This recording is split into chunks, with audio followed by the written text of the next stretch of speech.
ఏదన్నా కొత్త పని ముంగటేసుకోవాలంటే అయ్యవార్లను అడిగి ముహూర్తాలు చూసుకొని పనులు సాల్వ్ చేస్తారు. కొన్ని మాటల ఎన్ని ముహూర్తాలు చూసినా ఆ పని అస్సలు ముంగటనే వాడదు. ఎవరిలో ఒకళ్ళు అడ్డం తగులుతూనే ఉంటారు. కంసే కం ఏపీ రాజధాని అమరావతి పని కూడా అట్లనే అయ్యింది. 3 రాజధానులు అనుడుతోని ఏది ముంగట పడలేదు. కానీ ఇప్పుడు అట్లా కాదు, ఒక్క రాష్ట్రం ఒకటే రాజధాని అన్నట్టు పనులు జోరు అందుకున్నాయి. ఆగిందనుకున్న అద్దాల అమరావతి పనులు మల్లోపాలి పట్టాలు ఎక్కిన ఇల్లు. నక్షలు గిక్షలు అన్ని చూసుకొని మల్లోపాలి పనులు సాల్వ్ చేసేందుకు తయారైతులు ఏపీ సర్కారోళ్ళు. ఆగిపోయిన పాత బంగ్లాలకు కొత్త ఏడాదిలో కొత్తగా పనులు సాల్వ్ అవుతాయట.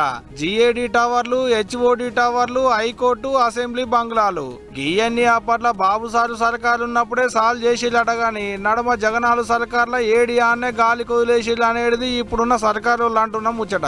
అందుకనే గా పనులన్నింటినీ మల్లోపాలి పట్టాలు ఎక్కించేందుకు నక్షలు గీసినాం అంటున్నారు. 39 ఆంధ్రాలలో హెచ్ఓడి టవర్లు, టెర్రస్, ఎలిఫ్యాడ్ అన్ని కలుపుకొని జిఏడి టవర్లు 47 అంతరాలు, 103 ఎకరాలలో 250 మీటర్ల ఎత్తుండేటట్టు అసెంబ్లీ బంగ్లా, 57 మీటర్ల ఎత్తుండేటట్టు హైకోర్టుకు 7 అంతరాలు అన్నిటికీ నక్షలు గీసిర్రు. ఇక పనులు సగబెడుడే ఆలస్యం.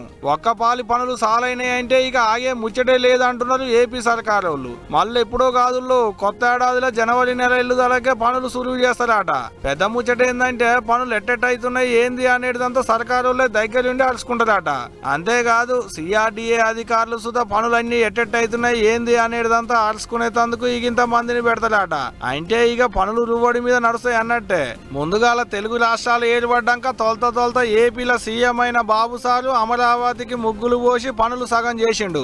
ఇంతలోనే జగనన్న సర్కారు వచ్చి బంగ్లాలకు బిరేకులేసి 3 రాజధానుల ముచ్చట ముంగటేసుకున్నాడు. గాని అది కూడా ముంగడ వల్లే. మళ్ళీ ఇప్పుడు బాబు సారే సీఎం అయింది కాబట్టి ఈయన్నే అద్దాల బంగ్లాను పట్టాలెక్కిచ్చే పనులు ముంగటేసుకున్నారు అన్నట్టు. మరి చూడాలి ఇప్పుడన్నా ముంగట పడుతుందో లేకుంటే మునుపటి లెక్కనే అవుతుందో అనేటిదిగా రేపు